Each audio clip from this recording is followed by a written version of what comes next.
Salut à tous, nouvel épisode de Boost ton snack. Comme chaque semaine avec mes experts, on part aider les restaurateurs à développer encore plus leur business. Chaque semaine dans Boost ton snack, je suis accompagné de Julien, expert de la franchise. Il connaît toutes les clés des franchises à succès. Et aujourd'hui, on emmène avec nous Adrien, le créateur du programme Impact Accelerator, destiné à aider les restaurateurs à développer leur business à plus grande échelle. Et tous ensemble, on va manger laotien chez Seplai à Paris.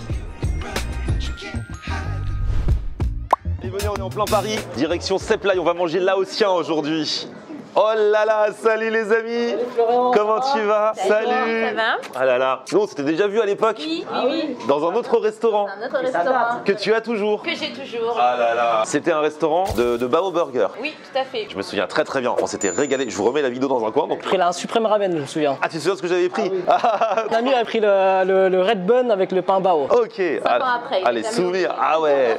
Bon, alors vous du coup, vous êtes ensemble. Oui, toujours. Vous êtes en couple. À la base, vous aviez monté donc votre projet de resto de Bao. Ouais. Comme toi, tu es d'origine laotienne. Ça me tenait à cœur. Ça te tenait à cœur de faire aussi un resto laotien. Avec des recettes authentiques. Ah, c'est cool ça. Donc là, franchement, le resto est magnifique. Hein. Vous Ouais. avez monté ça vous-même de toutes pièces? De toutes Oui, pièces, avec le père de Rachel, avec on a mon tout fait papa, nous-mêmes. Voilà, qui a fait un très joli bar en bambou. Et tout le reste, c'est nous. Donc cuisine maison et déco maison. Et déco maison. Tout est maison de A à Z. Maison de A à Z.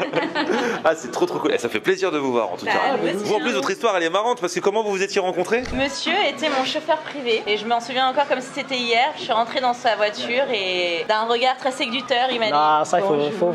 faut pas écouter. Ça, Il a dit quoi? c'est pas le vrai histoire. Bonjour. Voilà, Tu faisais ça à toutes les clientes? Et en plus, c'était le jour de l'attentat de Nice, le Ouais. 14 juillet 2017, je crois. Ouais. Et elle Et je rentrait. revenais de Nice le jour même, donc moi Alors j'étais là. dans toutes mes émotions. Ah ouais. Et donc il m'a soutenue justement, il m'a remonté le moral et c'est un peu comme ça qu'est née notre histoire. Ah, c'est génial. Et donc de là, vous avez d'abord fait un resto, Ouais. ensuite un bébé, Ouais. et ensuite un deuxième resto. Voilà. Ah bah écoute, on va tester ce resto-là. Là, vous êtes dans Boost ton snack. Du coup, ce serait quoi votre objectif? Vous développer encore plus, faire d'autres restos? Nous développer encore plus, faire d'autres restos, pourquoi pas une franchise et un autre bébé, voilà. Ok. Alors, pour l'autre bébé, je vous laisse vous débrouiller entre vous. Et sinon, pour développer le business, on va voir ça dès maintenant avec Julien et les experts. Trop bien. Et Julien est déjà en place. Il a presque déjà la serviette autour du cou. Mais avant ça, il faut poser les enjeux. Tu as étudié le dossier de ce resto? Ouais, Alerte Cuisine du Cœur. Ici, c'est que de l'émotion. En fait, ça a été fait par rapport à une histoire familiale, tu sais, pour retrouver le goût du pays. Il a recréé lui-même ses plats. Pour retrouver l'environnement, il a fait avec sa famille. Il a fait ici tout cet aménagement qu'on voit, qui est juste merveilleux. On est sur du 100% laotien. Alors, j'ai regardé les avis, notamment, tu sais, toute la partie présence. Les gens sont dithyrambiques. C'est que du frais, c'est que du fait maison, c'est un petit bout de Laos. Franchement, un concept comme celui-ci, on voudrait qu'il soit partout. Et l'enjeu, ça va être ça. Est-ce qu'il peut être partout? Est-ce qu'il y a peut-être une condition pour qu'il soit partout? C'est ce qu'on verra comme enjeu. Julien aura des choses à dire, mais d'abord, nous allons manger.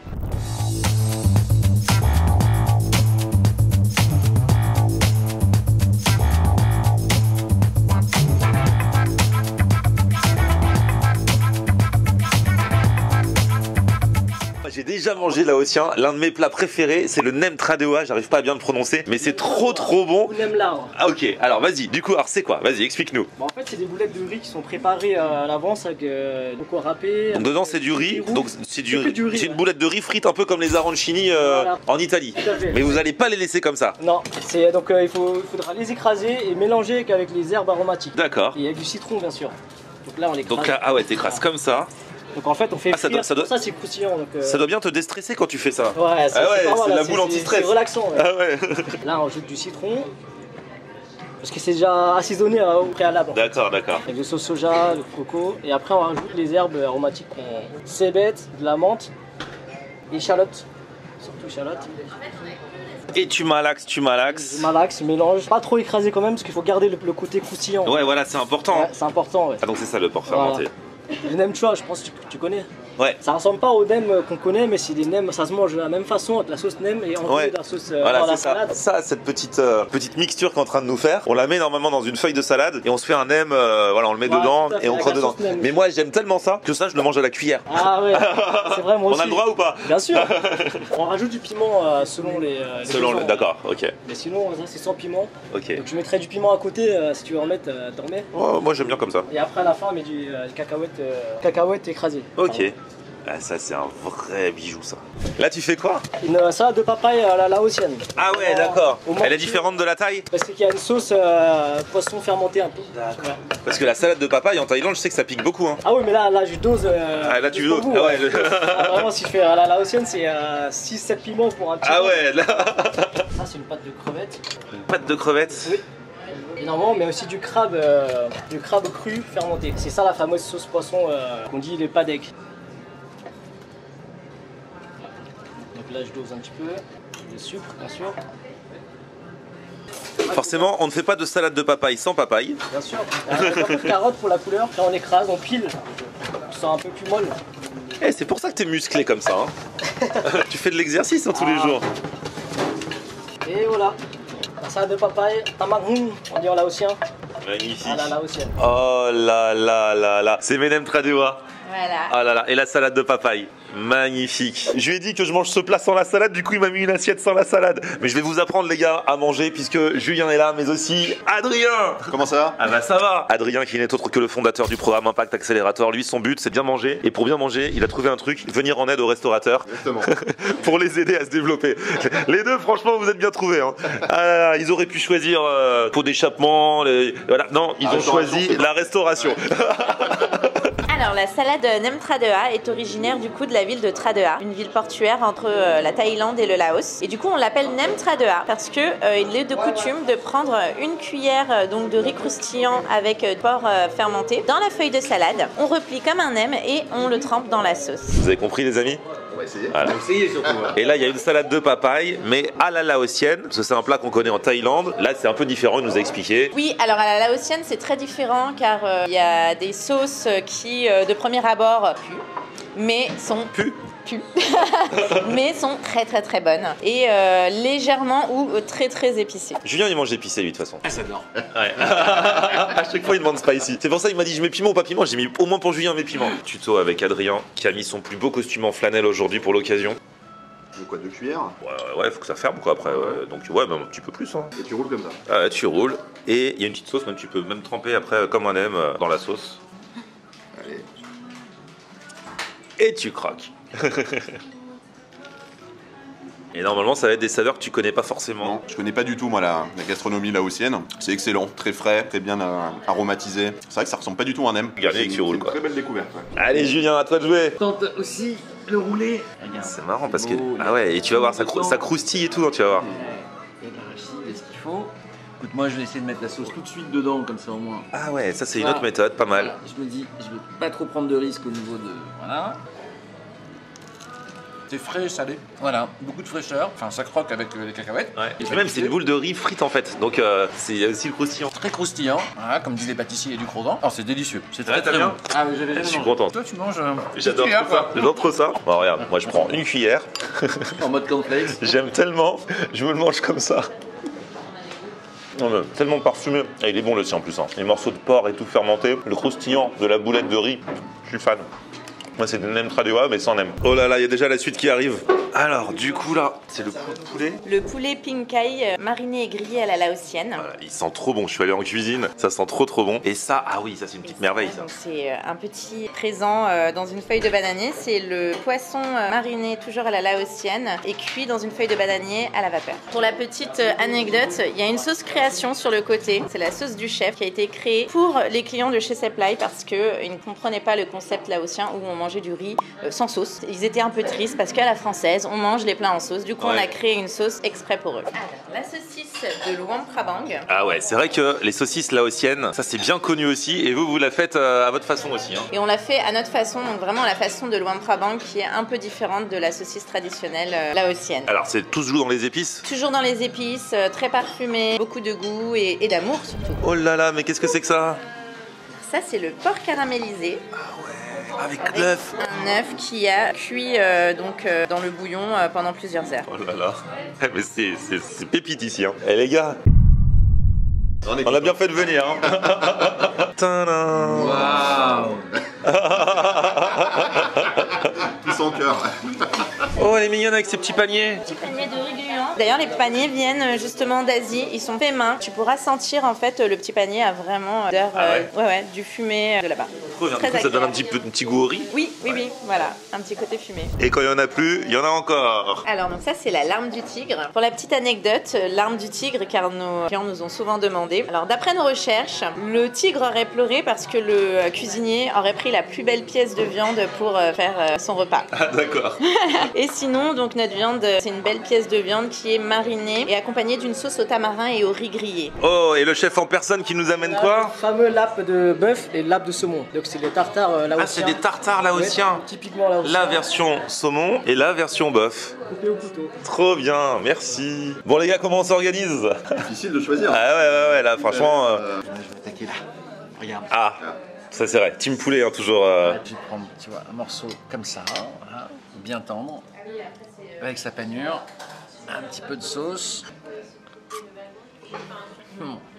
Toujours les saveurs citronnées, toujours la fraîcheur avec le poulet, ce qu'on n'a jamais en fait, enfin ce qu'on a plus rarement on va dire. Donc moins croustillant peut-être, parce que c'est pas l'objet, mais parfaitement cuit, tendre. Et j'ai vu qu'il y en a un qui essaye d'en découdre avec la saucisse là. Ouais, elle m'interpelle depuis le départ. Saucisse laotienne. Délicieux. Je sais pas à quoi je pourrais le comparer par rapport à des saucisses que vous pourrez connaître et tout. Tout se joue vraiment dans les assaisonnements. Ah ouais, tout dans les épices, dans l'assaisonnement, c'est parfaitement réalisé. Un coup de cœur, ouais. Eh, ça c'est la saucisse de la maturité. Hein. Je suis fan. Toutes les saveurs qu'il y a dedans. Là, ce qu'on appelle les saucisses laotiennes, j'adore. Mais en plus, elle lui rajoute encore plus de petites choses à l'intérieur pour assaisonner. Je suis fan. Trop bon. Ça c'est kraolam, c'est un riz gluant qui est cuit. Ah, il est dedans? Ouais, il est dedans. Il est cuit à la vapeur, à l'eau de coco et au haricot noir, le tout dans le bambou. Et comment on le mange? Ah, tadam! Oh! Et ça c'est au Laos un plat de fête. D'accord. Voilà, et c'est très apprécié. On s'en sert aussi des fois comme casse-croûte quand on part en randonnée dans les montagnes. C'est un léger petit goût sucré. Ça peut se manger aussi bien en accompagnement qu'en dessert. Ah oui, d'accord. En accompagnement. Ok. Julien, tu veux taper dans le bouillon? Ah, écoute comme un pot au feu. Hein. Ah ouais. Les pièces de viande sont super. Regarde, un jus, moi j'adore ces jus là quand ça, ça tremble, ça marine, tendre encore. Et toujours les saveurs fleuries qu'on retrouve dans tous ces goûts. Ah, c'est un voyage, hein, c'est vraiment fantastique. Larme du tigre? Allez, Allez, regarde-moi cette belle pièce de viande là, les larmes du tigre. pas mal du tout. Avec la sauce qui va avec. Alors attends. Ah c'est bon. La cuisson est parfaite. L'assaisonnement encore une fois, je pense que c'est vraiment une des forces ici, vraiment sur tout ce qu'il faut. Dans la cuisine laotienne en général, mais... Ah ouais, mais là, tout est parfaitement exécuté. Le problème, c'est que la prochaine fois, je vais pas savoir quoi prendre, quoi. C'est bon, en fait. Hein. Quand tu viens avec moi tester un resto et que toi t'as tout, bah du coup après, quand tu reviens normal, tu sais pas quoi choisir. Oh là là, il en prend 3. Eh, on vous montre les coulisses.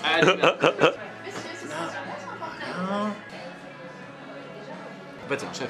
C'est un vrai chef. C'est pas que la cuisine authentique, c'est aussi super bien exécuté en termes de technique de cuisson. Voilà, et le produit est de très bonne qualité. Tu vois, c'est un produit initial aussi, et pas que la recette. Enfin, c'est un super plan en fait. Tiens, moi je vais goûter le tartare de saumon là. Avec cette baguette là? Non. En fait, c'est vraiment des saveurs insoupçonnées parfois. Le tartare de saumon, rien à voir avec un tartare de saumon classique de par chez nous, comme on dit. Ça, la viande qui est dans le bouillon là. Avec l'œuf mariné. Et du coup, Regarde. c'est vrai que le panier sent trop bon.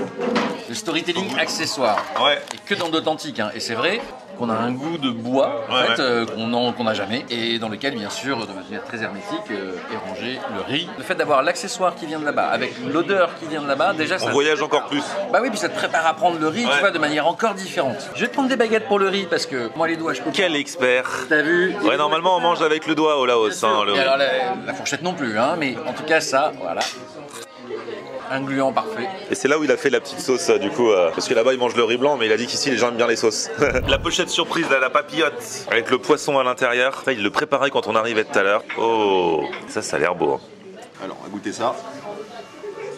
Dans la lignée de tout le reste, c'est-à-dire excellent produit brut, très bien cuit, bon assaisonnement. Ouais, c'est un vrai chef, il n'y a rien à dire. Ah non, ça, y a rien à dire.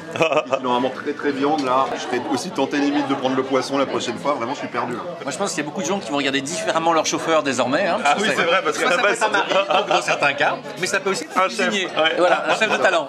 La vie ne fait pas le moine. Ce qu'elle a dit, c'était un casse-dalle. Ouais. Tu l'emmènes quand tu vas Randonner. dans les montagnes. Ça, c'est pour randonner dans les montagnes, mais tu peux le prendre même en restant assis, Exactement. tranquille, installé. Alors elle nous a dit légèrement sucré. Ouais. Soit en accompagnement, soit en dessert. T'as vu, ça tient. Hein. Moi j'avais peur tout à l'heure quand elle près, mais en fait ça bouge pas. Ah ouais, ça bouge pas. T'es fou, quoi. En fait, c'est une pâte. C'est une pâte, regarde, c'est du riz qui a été cuit d'une certaine manière et c'est devenu une sorte de pâte de riz. Ouais. Je pense que c'est énergétique. Quand tu marches, je pense qu'il n'y a pas de problème et c'est super bon. Allez les gars, il y a des desserts. Alors on a un flan coco laotien, une salade de fruits frais un peu exotique et le fameux riz gluant à la mangue du chef Ken Tesso. C'est un mango sticky rice mais fait avec amour et ça change tout. Magnifique. Il voulait la mangue, il l'a repéré dès le début. Allez, Julien, fais-toi plaisir. Regarde. Ah, il a l'air beau, hein. Super. La mangue, regarde, elle est parfaite. Oh là là. Elle est super mûre, j'adore la mangue. Voilà, la sauce qui a l'air super. Regardez-moi cette tête. Je vais taper dans le flan coco là. Oh là là. Et le flan est trop beau. Ouais, j'en prends, je vous laisse. Alors là, en plus, il est bien frais là. Et je suis fan du flan. Je le savais rien qu'en le voyant. Franchement, on s'est régalé de A à Z. Niveau food, franchement, y a rien à redire. Ah, irréprochable. Franchement, venez. Hein. On vous encourage vraiment à venir à Seplai. Mais alors, qu'est-ce qu'on peut leur dire niveau business? Regarde, une jolie pièce d'1 €. C'est ça qui sépare un concept en fait de son succès. Pourquoi? Parce que c'est ce qui va faire la différence en fait entre un concept qui est viable uniquement comme ça ou qui est duplicable. La petite parenthèse technique pour eux, c'est ce qu'on appelle le menu engineering. Quand tu es restaurateur, que tu as tellement d'amour et que tu as tellement une restauration comme ça généreuse, tu es obligé de savoir voilà, quels sont les produits que tu vends beaucoup avec beaucoup de marge. Ceux-là, ils sont super intéressants. Quels sont les produits que tu vends beaucoup avec pas beaucoup de marge? Ceux-là, ils sont super dangereux. En fait, ceux-là, il faut faire très attention. Et puis après, il y a ceux que tu vends pas beaucoup avec beaucoup de marge. Bon, bah ça, ils ont pas beaucoup de produits ici, ça se pose pas beaucoup. Ceux que tu vends pas beaucoup avec une très grosse marge, ils sont pas très intéressants. Et le restaurateur, en fait, tous les restaurateurs doivent se poser la question de savoir quels sont les produits qu'ils vendent et quelle est la marge qu'ils font dessus. Et 1 €, c'est ce que je te montrais. 1 €, c'est ce qui va faire la différence d'un concept comme celui-ci. Le concept, il est plébiscité par les clients. Il y a plein de clients, il y a des super avis, on a vu que c'est plein, on n'arrive même pas à se lever, tu vois, pour aller faire la conclusion. Mais ce qu'on voudrait, c'est qu'il soit diffusé à un maximum de gens, c'est qu'on puisse le faire rayonner, tu vois, dans la France entière, qu'on puisse le franchiser.